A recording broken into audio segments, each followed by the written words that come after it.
Ang multo sa lumang salamin.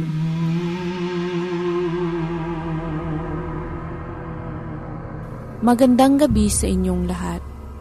Welcome back sa Annabelle Horror Stories. Sa ating episode ngayong gabi, may isang letter na ipinadala mula kay Ellen ng Bohol na may kakaibang karanasan tungkol sa isang antigong salamin sa kanilang bahay. Hindi ito sumpa, hindi ito alamat, kundi isang serye ng mga nakakatakot na pangyayaring paulit-ulit na nangyari tuwing gabi. Ayon kay Ellen, simula nang mailipat nila ang antigong salamin sa kanilang bahay, tila may mata na laging nakamasid sa kanya. Pakinggan natin ang kanyang kwento. Magandang gabi, Annabelle. Ako po si Ellen, taga Bohol. Gusto ko lang ibahagi ang isang karanasan namin sa lumang bahay ng aking lola. Isang bagay na hanggang ngayon ay hindi ko pa rin kayang ipaliwanag. At sa tuwing naiisip ko, parang bumabalik lahat ng takot. Lumaki ako sa bahay ni Lola Nena, sa bayan ng Baclayon. Isa itong bahay na gawa sa matigas na kahoy. May lumang bintana na parang laging tumutunog kapag hinampas ng hangin tuwing umuulan. Sa gitna ng bahay, may isang malaking salamin na nakasabit sa pader. Lumang-luma na ito, parang antik. Gawa raw sa makapal na kristal at may ukit sa gilid na mga bulaklak at dahon. Ayon kay Lola, regalo raw ito sa kanya noong kasal nila ni Lolo noon. Pero patay na ang lola ko, matagal na, sa edad na 80. Mula noon, hindi na raw ito naalis sa bahay. Bata pa lang ako, napapansin ko ng kakaiba ang salamin na iyon. Kapag umaga at tirik ang araw, normal lang siya. Pero kapag gabi, lalo na kapag patay ang ilaw, parang may aninong gumagalaw sa likod ko kapag dumadaan ako. Hindi ko naman ito masyadong pinansin noon. Sinasabi ko sa sarili ko, baka guni-guni lang. Pero isang gabi, may nangyari na hindi ko makakalimutan. Gabi iyon at malakas ang ulan. Nakahiga na ako, pero biglang may narinig akong kaluskos sa sala. Akala ko pusa lang, kaya bumaba ako para tingnan. Paglapit ko sa salamin, nakita kong parang may basang kamay na dumampi sa loob ng salamin.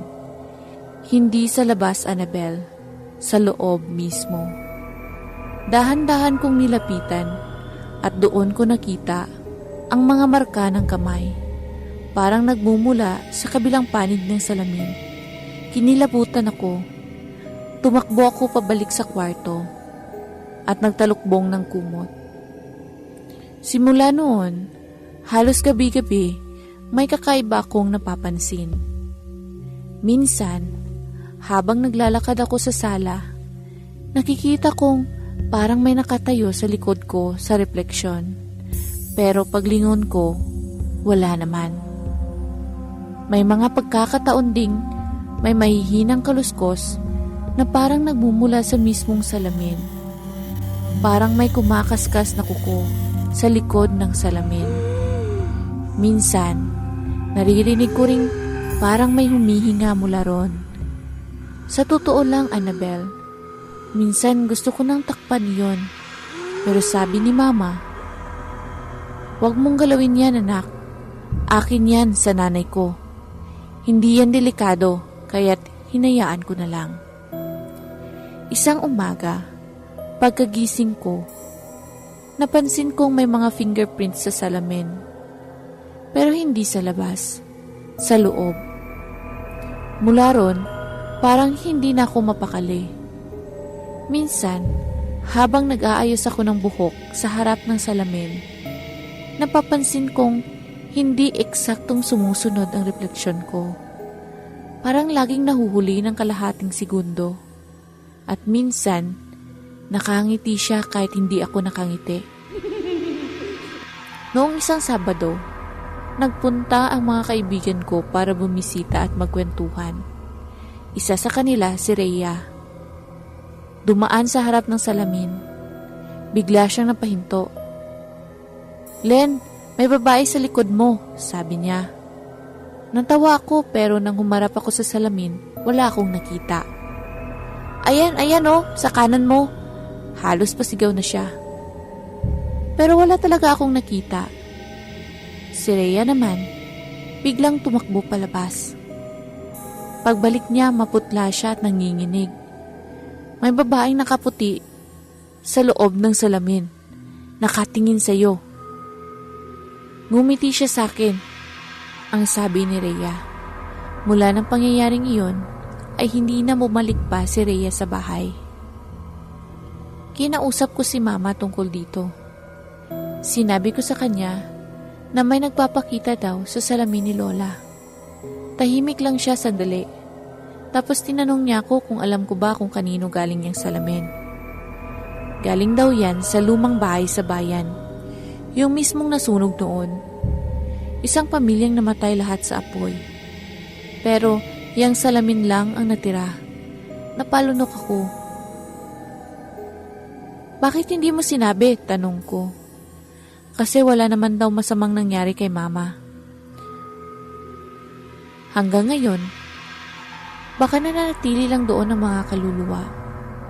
Hindi ko alam kung maniniwala ko o hindi. Pero simula nun, hindi ko na kayang dumaan mag-isa sa sala. Isang gabi, mag-aalas 11 na. Nakaupo ako sa harap ng TV. Biglang kumalabog ang salamin. Tunog parang may kumatok mula sa loob. 3 beses. Mabagal. Malinaw. Napatingin ako. Wala akong makita kundi sarili kong refleksyon. Pero paglapit ko, may ibang mukha sa likod ko. Isang babaeng maputla, walang mata at nakangiti. Nabitawan ko ang hawak kong baso. Nabagsak, nagkalasog-lasog. At sa salamin, parang umisi rin siya. Tumakbo ako palabas ng bahay. Hindi na ako natulog doon kinagabihan. Isang umaga, bumalik kami ni Mama para maglinis. Pero pagpasok namin, iba na ang pwesto ng salamin. Nakahiga na ito sa sahig, parang may tumulak.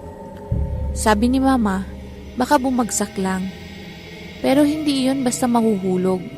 Mabigat iyon at nakakabit sa pader. Nang tingnan namin ng maigi, may mga marka ng kamay sa loob ng salamin. Maliliit na kamay, parang kamay ng bata.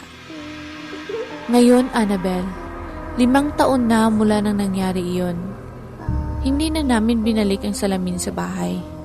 Pero minsan, kapag dumadaan ako sa mga lumang bahay, o may makikita akong antique mirror, parang nararamdaman ko pa rin yung presensya na iyon.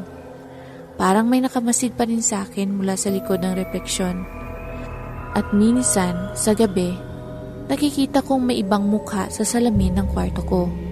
Kahit ako lang mag-isa. Baka guni-guni lang. Pero minsan, napapansin kong hindi siya gumagalaw kahit umiikot na ako. Hanggang dito na lang po, Annabel. Sana mabasa mo ang kwento ko. Ellen mula sa Bohol. Salamat kay Ellen sa binahagi niyang kwento mula sa Bohol.